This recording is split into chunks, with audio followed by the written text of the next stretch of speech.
Good evening, and welcome to the Town of Victor Planning Board meeting for July the 25th. We'll start with Pledge of Allegiance. Pledge of allegiance to the flag of the United States of America, to the republic for which it stands, one nation, indivisible.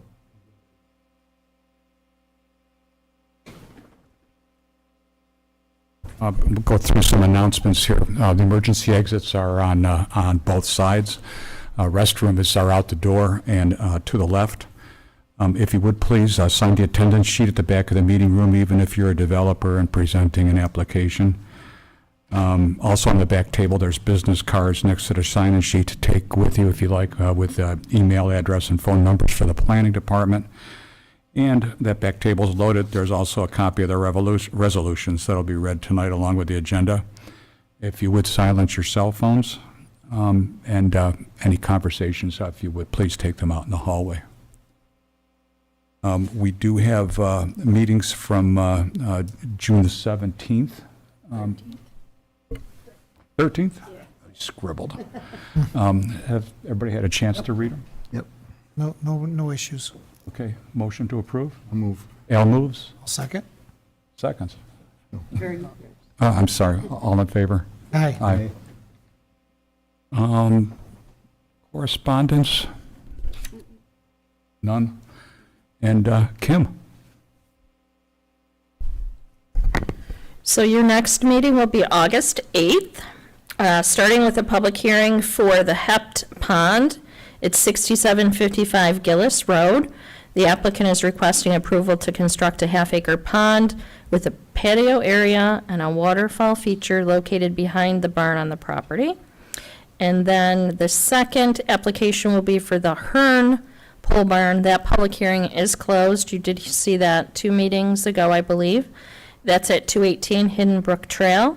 Applicant is requesting approval to construct a 46-foot by 72-foot metal pole barn for personal recreational purposes, and then any carryovers from tonight. Thank you. So the first item on the agenda is for the Woods at Valentine, revised section 1. They're requesting the first 90-day extension building request, 16 SP 2021. They received approval on July the 26th, 2022 to construct 2 apartment buildings of 84 for rent apartments on 8.1 acres and pursuant to Town Code 211-31F2. The applicant is required to obtain a building permit with 1 year the date of the resolution granting approval. And the applicant is requesting their first 90-day extension to section 211-31F2. Any discussions from the board, comments? No. I do have a resolution for that then. Resolution for the Woods at Valentine, revised section 1, High Point Drive, date July 25th, 2023, application number 16 SB 2021. Whereas by letter dated July 21st, 2023, James Criticos, on behalf of his client, the applicant, for the Commercial Street Partners, the project, requested a 90-day extension of time to obtain a building permit in accordance with Victor Town Code Section 211-31F2, and whereas Code Section 211-31F2 provides that an applicant shall obtain a building permit for any project that has received site plan approval within 1 year from the date of the resolution granting site plan approval, whether such approval is conditional or otherwise. If a building permit is not issued within 1 year, the site plan approval shall expire. The 1 year period may be extended by the planning board for up to 2 90-day periods at the discretion of the planning board. Now, therefore, it be resolved that the Town of Victor Planning Board grants the first 90-day extension of time for the project to obtain a building permit. I have a motion to I'll approve. move. Al moves. Ernie seconds. All in favor? Aye. Aye. Aye. 3-0. The second agenda item for the Hearn Pole Barn has been tabled, as Kim indicated, until our next meeting on August the 2nd. The next item is the Rodriguez retaining wall. The public hearing is still open. This is a 6337 Candlelight Run, 28 SP 2023. Applicant is requesting approval to construct a 165-foot long by 3-foot high retaining wall on the northern side of the property. Would you like to tell us all about it? Yeah, good evening. I'm Wendy Mahar with Mahar Engineering, here with the homeowner Jose Rodriguez. Like described, these folks are looking to reduce the slope a little bit behind their home and add a small 3-foot retaining wall that runs along the back of the property. There is a conservation easement along the back. We are not looking to do anything within that easement. And the wall is a gravity-type wall, so there's very little disturbance with the exception of grading the slope behind the wall. There won't be a lot of excessive fill or minimal earthwork.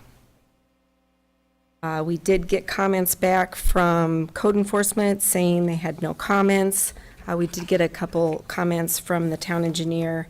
I'm happy to answer any questions that you have on that.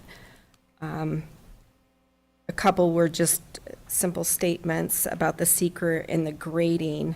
The other slope stabilization, we do have notes on our plans that reference abiding by all the town codes as far as the steep slope of 1-on-3 and any kind of stabilization that's needs to take place. As far as drainage, the detail on the lower left-hand side of the plan show a drain line behind the gravity wall that will just run out to the, which way would it be, Jose? Towards the east side, where there's an existing ditch and kind of leads to a wetland area towards the back of the site. I'd like to answer any other questions that you might have. It's Sure. I'm going to Be defer to straightforward. Wes here for a minute to make sure your questions were answered. Yeah, absolutely. Labella's letter from July 20th, 2023. The applicant's engineer, Ms. Mahar, has addressed the two substantive ones, number 3 and 4, with identifying, slope stabilization and then understanding a little bit more about where the drainage might head from behind the wall and calling out the location on the site plan. So I think with that, Labella, we're all set with our comments. I'm curious where the earth that's removed is going to go? Is it just staying on the property or? no, the contractor will remove it off site. Okay. Any questions, Al? No, no questions. No. Pretty straightforward. The public hearing is still open. Does anybody from the public have comments or questions, concerns? Well, with that end, I'll need a motion to close the public hearing. Move. Ernie moved. Second. Al second. All in favor? Aye. Aye. And then I believe I have a resolution then as well. Okay. So this is a resolution for the Rodriguez retaining wall at 6337 Candlelight Run, dated today's date 7/25/23, application number 28 SP 2023. Now here's where Joe just goes through and says those are all standard. Well, he says there's There are 8 whereases, findings. And then whereas the Town of Victor Planning Board reviewed the unlisted action on July 25th, 2023, and identified no significant impacts, now therefore it be resolved that the project Rodriguez retaining wall will not have a significant impact on the environment and that a negative declaration be prepared. Now therefore it be resolved that the application of Jose and Marlis Rodriguez, site plan entitled Rodriguez retaining wall, received by the Planning Board June 29, 2023, Planning Board application number 28 SP 2023, be approved with the following conditions. The conditions to be addressed prior to the chairman's signature on the site plan, that no final signatures will be given on the plans until all legal and engineering fees have been paid per the fee reimbursement local law adopted November 25th, 1996. And 2, that the comments in a letter dated July 20th, 2023 from LaBelle Associates be addressed. Ongoing conditions, the first is that the site plan comply with Town of Victor design and construction standards for land development, including Section 4. And number 2, that a building permit be obtained for the retaining wall prior to construction. And be it further resolved that the Planning Board Secretary distribute the Planning Board's approval letter. I need a motion to approve. Move. Ernie moves. Second. Al seconds. All in favor? Aye. Aye, 3-0. Thank you, folks. Thank you.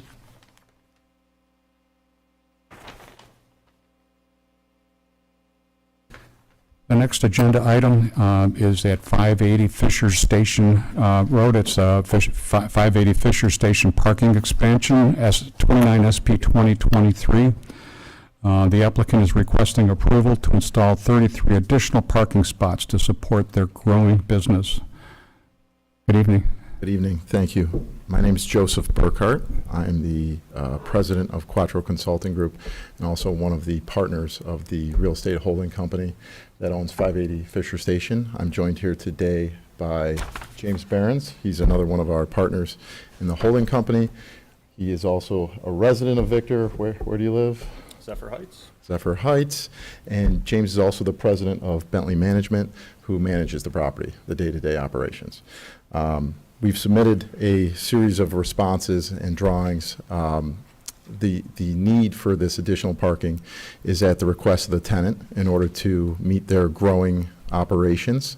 And in order to keep them as a tenant at the property, they do require some additional parking. What we've done here is created 33 additional spots from a combination of restriping and some additional impervious area. We acknowledge and have received the comments from Labella. I believe I received them last Friday, and we are happy to incorporate all of those minor changes in the drawings and resubmit those. I believe they're actually currently being worked on. I just have not received a revised set with those comments.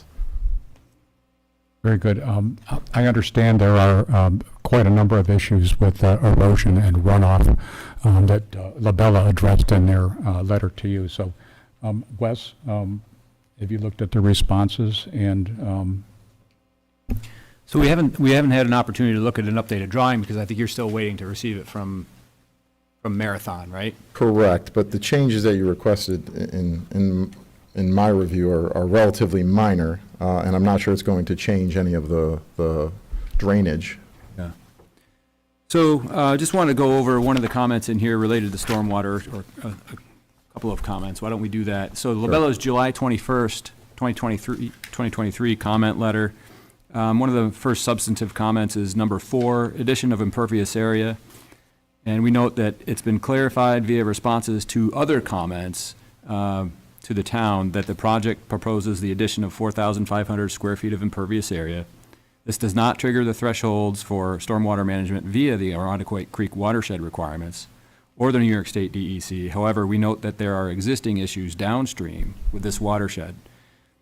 And per the town's design and construction standards, section 2.7.10, the town may require an impoundment area and storm sewers and culverts of sufficient size and type to correct the existing downstream flooding conditions. This includes the recommendation from the town's stormwater management officer that the 2 culverts under the driveway to 580 Fisher's Run need to be replaced. We also understand that the Ontario County Soil and Water Conservation District is assisting with this process. Could you give the planning board, maybe could you describe a little bit more about Ontario County soil and water involvement in that and where you stand with the culvert situation? Sure. Upon our acquisition of the property, we became aware that the 2 culverts under the drive lane into the property through the ravine there both had some structural issues. They were scoped. There is flow coming through them, but they are not completely clear from one end to the other. When we were made aware of this, we engaged an engineering firm to provide drawings to repair the culvert, which includes complete replacement of those pipes. After a thorough review of the feasibility of that, given some of the utilities that are in near proximity to those culverts, we determined that it was feasible to follow through with the plan as drawn. We had a number of correspondence between the town and the Ontario County Soil and Water, and ultimately made a few revisions to those drawings. Those have subsequently been sent to Ontario County Soil and Water Conservation for them to make application to the Army Corps of Engineers. That was, I want to say that started maybe 3 or 4 weeks ago. It's my understanding, and unfortunately, my experience that the Army Corps of Engineer takes quite a bit of time to review these, and they're also going through some issues regarding the most recent Supreme Court decision regarding waters of the United States.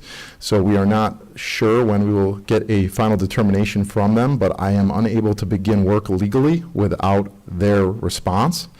But I am awaiting that response, and once I get it, we plan on doing those repairs.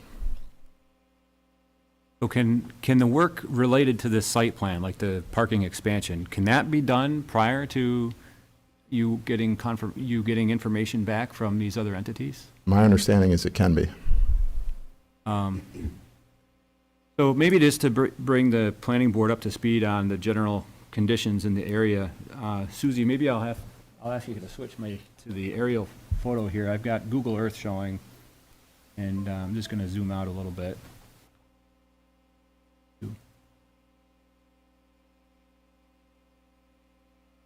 So the project parcel that we're looking at is right here. Is that correct? That is correct. So that's the end of Fisher Station Drive, right here. So there's a dam structure somewhere. I don't know exactly where it is, but it might be in this vicinity. So there's a lot of drainage that comes from the I'll call it the east side of town, or there's a drainage area. I don't know what the correct term to call it, but there's a lot of drainage that comes from this area and heads towards this direction where this dam is. And that has failed, I believe, and I think we're trying to resolve some issues that are caused by all of the drainage that comes through here, of which this is kind of in the middle of, and resolve what's going on here. And I wanted to, Keith, I don't know if you have more information that you might be able to share to put this in some additional context. Yeah, sure. Keith Maynard, Town of Victor Stormwater Program Manager. So yeah, Wes is correct. There's two problems there. One is the actual runoff and what the damage it's done. But the other problem is there's been a ton of sediment over the years that's been deposited downstream of this property. And Katie Laffler from Ontario County Soil and Water feels that a ton of it came from the downstream side of the driveway, like literally the bank of the driveway, because the way that those culverts have rotted out and collapsed, where there was earth, there is no longer earth. To your point, that's not necessarily part of what they're proposing, other than it's a driveway to their space. But a site visit we had a while back, she also indicated that there's a ton of sheet flow coming from the existing parking lot, especially where it Ys at the front of the building, down towards the driveway, down towards those culverts and into the ravine. So again, unrelated to the culverts, but they have existing problems with sheet flow coming off that parking lot, which is why I made the comment. So I don't know if anybody has any other questions for me. Is there any reason why you would feel uncomfortable if the planning board were to move forward with approving the parking lot expansion? So I and Mary Stubline from Labella both felt that they should propose, I'm not necessarily saying a stormwater facility, but some sort of solution to help alleviate the sheet flow coming off of that parking lot, especially if they're going to add to it. Yeah, okay. I don't know that I have, so you can switch me back, or switch your display back.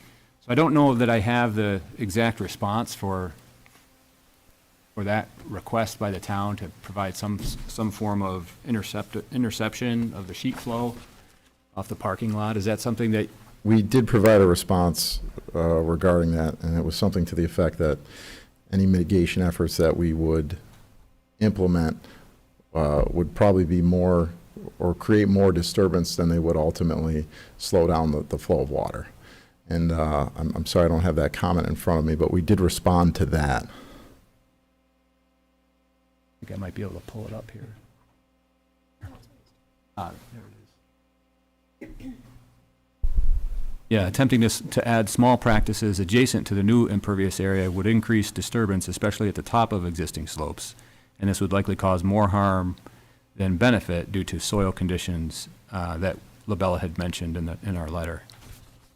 So I haven't had a chance to catch up with our stormwater person, Mary, on this response. I don't know that she'll be satisfied with that. I think we may want to decide whether any plan changes are necessary before the board moves forward. on the site plan. Have you had a chance, by chance, to talk with Mary about this response? Okay. So I think that's all I have for right now, but if you guys have some questions, be happy to consider them. The discussion is a little too granular for me to have an educated comment, so I think I understand, though, that you want us to wait till the next meeting to get more information before we move forward on this. I think that would be my suggestion, is let's have Mary weigh in on this response and potentially identify if this is satisfactory, or if she would in fact prefer to see something provided on the design drawings. Okay. Ernie, your thoughts? Pretty much in agreement with what Wes has said. Is it possible to request an approval with the condition that we'll need to address that between engineers? We have no resolution prepared, so I think we'd be best advised just to wait until the next meeting. Yeah, so the next meeting is, I think, Kim, you mentioned August 8th. There we go. Right around the corner. Just 2 weeks off. So at this point, my understanding is that you will deliver additional comments back to us to address as far as moving forward. I don't necessarily have any action item Right. other than address the couple of miscellaneous drawing notes and comments that you had from your July 21st letter. Is that correct? Yeah, that's correct. I think the ball is in Labella's court in order to provide you feedback on comment number 4. Okay. So let us do that. We'll get back in touch with you, should be this week, Okay. and whether or not we want to see a design change on the plans. Yeah. Very good. Yeah. Is this a public hearing? It is. Okay. And I'll keep the public hearing open till the next time as well. Okay, so we'll table this till the next time then? Sounds good. Thank you. Unless I have another option.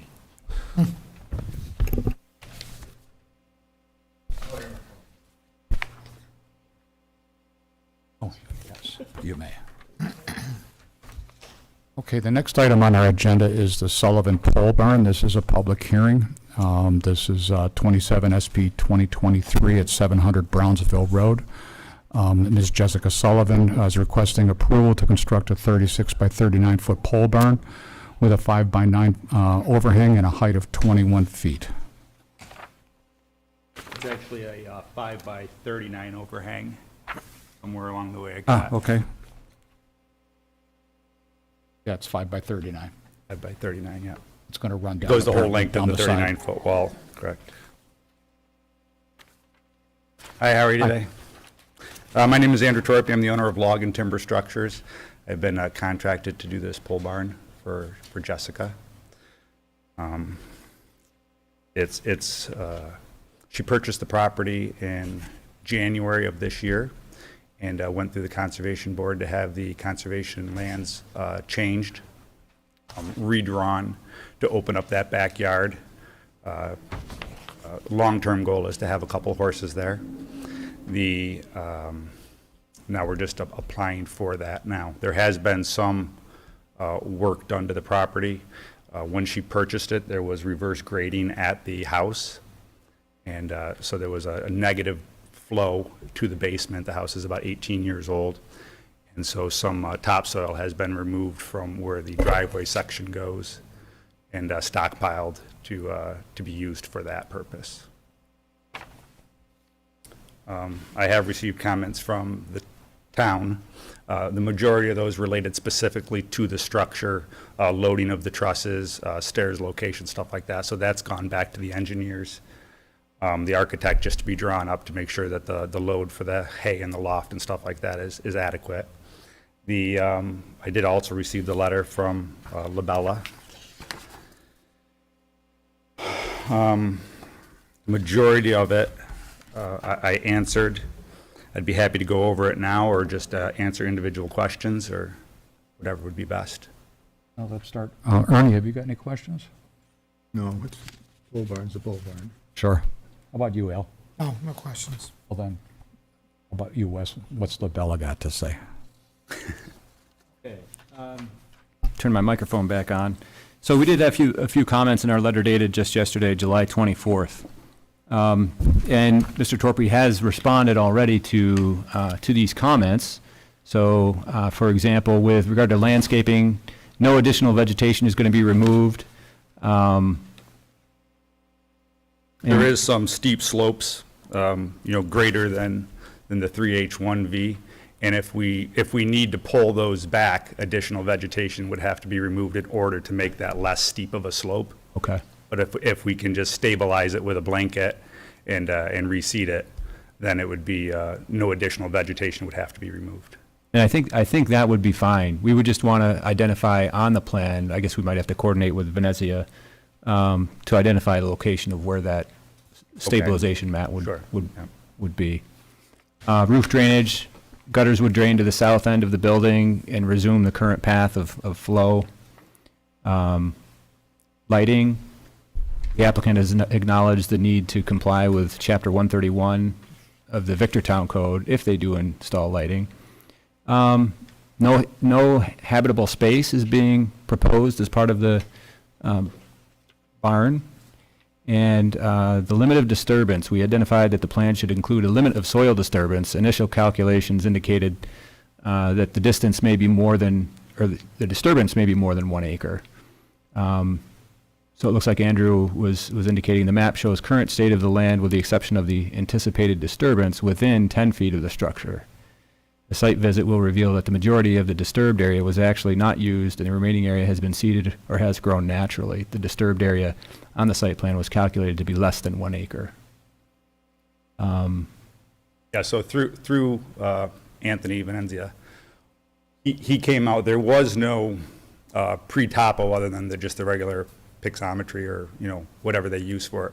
So he came out and remeasured what had been, like I say, we've put the, cut in a driveway to stockpile the topsoil, as well as we took the topsoil where the pole barn is eventually going to go. So we knew, the approximate location of where that was, and we moved that and adjusted some of the grading there. So what you see is actually an as-built, and that was done, she bought the place in January, and that was done in April and May of this year. So it's all grown back and is, for the most part, I think there was a site visit today on there, and you could probably confirm. I haven't been there in a couple weeks, but for the most part, it's, Yeah. the disturbed stuff was all grown back as goldenrod. It was mowed and is grown back as goldenrod, and the actual disturbed dirt was reseeded. Yeah, okay.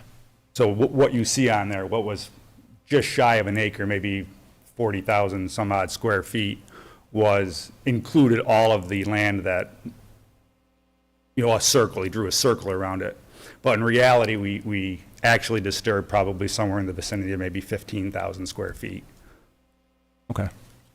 And with the additional 10 feet that will still be disturbed, we didn't do the grading specifically around where the barn is going to go. We were just trying to get some topsoil so that we could reverse the negative grading at the house. Bill, I do have a question. Is there going to be fencing involved in this? Not in this particular project here. As she moves forward with attempting to get horses and all that, she'll meet town code for fencing and all of the requirements to have with horses. But for this year, there'll be no fencing now. Okay. Finished floor elevation, basic, just provide the finished floor elevation of the proposed structure on the plan. And then I guess the last item that we want to talk about is the septic system. So LaBella did do a site visit today. Brad Upson and myself, we visited the property. So initially it was a little bit difficult to identify where the location of the leach field. We did not identify either the septic tank or the distribution box, but based on the plan, it looks like all of the disturbance is outside of where the leach field is, and based on the site visit too. It doesn't appear that there's been any disturbance to where the septic system leach field is located. The only concern that we might have is the lateral pipe that conveys the wastewater from the home to the septic tank. And we just want the property owner to be aware that traffic over the lateral pipe could compromise the integrity of that pipe, especially during construction. We don't know the depth of that pipe. I did talk with one of the town's staff yesterday, and he mentioned that they didn't have an indication as to the depth of that lateral pipe. One of the remedies that could be considered is to, and I understand you have the driveway down already. It seems to be a pretty solid driveway, but would be to kind of dig that area up to identify where exactly that pipe is for an inspection, and then to encase it in concrete, surround it with concrete to help provide it some support. That's one possible alternative to consider, but the driveway is already down, so I don't know whether that's something that the property owner would want to do, is to dig that up. Some other suggestions we might have that we would make is to locate the septic tank and the distribution box and identify where those are on this plan, just for future reference. I'm not sure if you know exactly where they are. We do. Okay. Yep, Okay. They were located and marked, and they should still have the pink flag, Okay. the whole field and everything. It's kind of Yeah. grown over, you can't really see. Yeah, we without- saw a couple of stakes. One Yeah. of them was the conservation easement. Yep, the And- conservation easement was marked, so we made sure not to put, Yep. nothing onto that, as well as the septic tank was marked, Yeah. and the distribution and the leach field was marked. And then the only other suggestion we might have, not knowing whether the property owner has already done this, but consider emptying the septic tank if it hasn't been done recently. I don't know if it's, is the house about 18 years old or so? It was done during purchase, there was a septic inspection done. Very good. All And as right. far as if I can respond to the septic, so we did know the location of the septic tank, the distribution box, and the leach fields. We did know that there was a lateral underneath there. Ontario County doesn't have a certification program for their installers, so I'm not an Ontario County certified installer, but I am a Livingston County certified septic installer. So in that age, that would have been a Schedule 40 going from the tank to the box. So even if we had known exactly where the depth was, the best practice would have been to remove topsoil, put down the mesh that we put down through there, and then put down the stone that was there. So my thought on that would be, it's an easy fix if there's a problem, right? If it backs up into the thing, we know right where to go. That's the first place to check. So I wouldn't think that we'd want to chase a problem that hasn't presented itself, when chasing the problem was probably going to make the problem worse than if we left it alone. Yeah. But that's my thought on it. That was one of the things that Brad shared with me today when we were out on site, is that there doesn't seem to be any evidence that there's a failure in the pipe now, right? Right. There's no indication that the ground is wet as a result of a cracked or broken pipe. So, maybe it's just something to be aware of and watch for going forward. You could consider doing a dye test, in the future, maybe after construction, just to be sure everything's working okay. So, yeah, but there didn't seem to be, based on our site visit today, there didn't seem to be any indication that there's any failure. Right, yeah. Yeah, and I wouldn't expect there to be with a gravel truck drove over that way and somewhere around 87,000 pounds. So if a failure was going to occur, it would have occurred there. But knowing how deep the septic tank is approximately, knowing where the outlet is approximately, knowing what code required for the schedule of the pipe out of there, we probably have sufficient cover, and with the driveway underlayment and then the amount of gravel on top of it. Yeah. I would think that's how we would do it in a brand new construction, so it's not, only we would know exactly how deep the pipe was. We didn't dig down to it. Yeah. So that's what Labella has to offer for you. Very good. The public hearing is still open. Does anybody from the public have comments, questions? I did receive a letter from one of the neighbors, and I did forward it over. I just received it, so I just forwarded it over to you literally minutes ago. But it says, to whom it may concern, this letter is in support of the proposed 36 by 39-foot barn at 700 Brownsville Road, requested by Jessica Sullivan. We live at 720 Brownsville Road, which is the property that will be closest to the barn placement. We support the size and location of the barn and do not feel that this would change the characteristics of the neighborhood in any way. We have no concern regarding this build.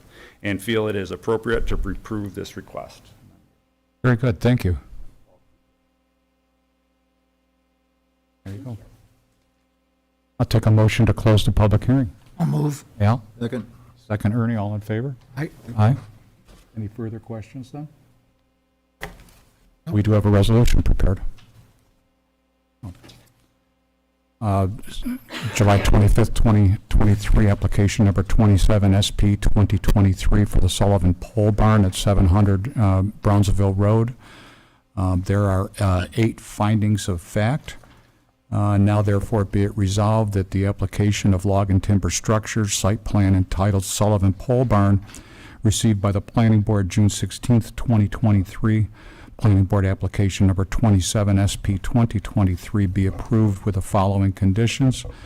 The conditions to be addressed prior to the chairman's signature. First, that no final signatures will be given on the plans until all legal and engineering fees have been paid, as per fee reimbursement local law adopted November 25th, 1996. Second, that the comments in a letter dated 7/14/2023 from the code officer be addressed. Third, that the comments in a letter dated July 24th, 2023 from Labella Associates be addressed. And 4, that any exterior lighting be compliant to code and approved by the code enforcement officer.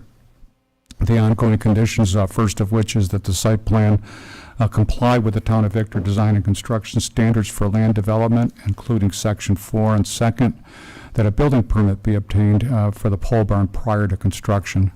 And be it further resolved that the Planning Board Secretary distribute the Planning Board's approval letter. Motions to approve? I'll move. I'll Al? second. Second, Ernie. All in favor? Aye. I Thank you very appreciate it. much. Thank you very much. And you'll put that letter in the file? Yes, sir. All right, Thank you. thank you. Congratulations. The next item for mobile graphics building has been tabled until the August 22nd meeting. And then the final item is not a public hearing. This is for Fairways Phase 3, the re-subdividing of lots 317 and 318. This is 03FS 2023 on Championship Drive. Applicant is requesting to re-subdivide lots 317 and 318 into 5 individual townhome units. I don't see anyone here for that, but Do we need to have somebody? you've seen it. I- You've seen these a couple times. Yes, yeah.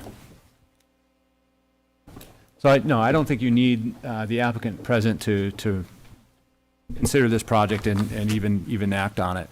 So this is part of as you know, basically if we just take a look at the Labella comment letter, it kind of gives you an idea of what this project is about.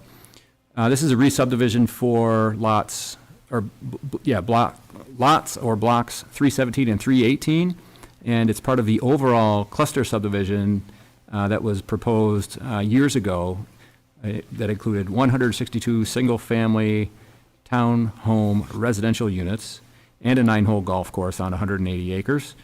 And I think it was in 2006 when the planning board or when the town issued its seeker determination of significance. So the preliminary subdivision for this section was done, might have been a year or two ago, actually probably longer ago than that, it may have been 3 years ago. And this is just creating the lot lines after the structure has been built so that they can precisely locate them along the party walls, the firewalls between the units. So that's why they've waited on this application and several others in this Phase 3 to do the final subdivision. So that's what this is about. And Labella, we We've really. seen a few of these already. Yes, yep, you've seen a few of them. Labella, we don't have any comments other than to note that seeker was done back in 2006, so. Very good. Ernie, do you have anything to add? No, just that this is very common. Yes, it is. Al? Agreed. I have a resolution then. This is July 25th, 2023, application number 03FS 2023 for the Fairways Phase 3 on Championship Drive. There are 3 findings of fact. Now therefore be resolved that the final subdivision application of the Fairways Townhomes LLC LLC, final subdivision entitled Lots 317 and 318 to Fairways Phase 3, drawn by Pissarro Associates, drawing number 20203040.0004, dated June 2023. Should there be a date for that, or is June 23 fine? Okay, received by the Planning Board Secretary, June 23rd, 23. Planning Board application number 03FS 2023 be approved with the following conditions. There are four. The first three are standard. Number, should that be number 4?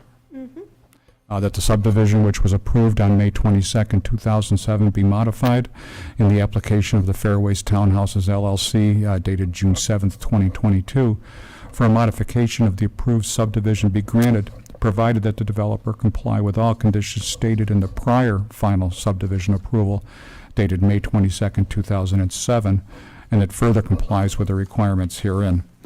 Conditions that are ongoing standard conditions that must be adhered to. There are the first two. I better read these. First, that the final subdivision complies with the Town of Victor design and construction standards for land development, including Section 4. 2, that approved subdivision maps, including conservation easements, lot consolidations, and lot line adjustments, shall be submitted in digital format, AutoCAD 2002 or latest version, effective January 1st, 2004, per Town Board Resolution number 193 of June 23, 2003, close para. And third, that in the event the created lot lines do not coincide with the constructed buildings, an administrative lot line adjustment is possible, providing all regulations are complied with. And be it further resolved that the Planning Board Secretary distribute the Planning Board's approval letter. A motion to approve? Move. Ernie moves. Second? 3-0, all in favor? Oh, yeah. It's approved 3-0. And with that, I'll entertain a motion to adjourn. Ernie moves. Second. All in favor? Aye. 3-0. Thank you, everybody. Thank you very much. This is the easy one.